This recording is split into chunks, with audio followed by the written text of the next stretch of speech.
Dehqon akalar, dehqon ukalar, mana bugun Sengetani bir yaxshi tadbirlari bo'layapti-ekan. Bu yosh dehqonlarga juda qo'l keladi. Endi yosh katta dehqonlar yaxshi tushunadi bu narsani. Mana mulcha masalasida mana kapelni tomchilatib, ya'ni tomchilatib sug'orish masalasi bo'layapti. Bu yerda tomchilab sug'orishda avvalambor birinchi o'rinda suv muammosi hal bo'ladi. Ikkinchi o'rinda mana bu mulcha qilingani yoz oyida salqin ushlaydi.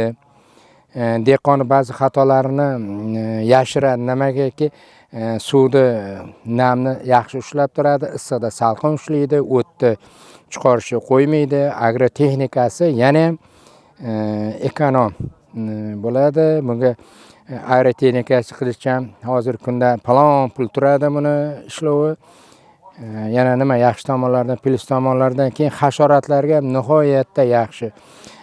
Qanday desam, endi hasharotlar mana kun issig'ida yer tagiga kirib ketadi. Kechqurun tunda chiqib, mana unga ziyon yetkazib, yana kirib ketadi. Bunda mulchada ziyon yetkaza olmaydi. Umuman ziyon yetkaza olmaydi. Bir tomoni shunisi yaxshi. Yana nimalar desak, suv tejamligini yaxshi bu tadbir. Yaxshi narsa suvni ekonom qilyapti.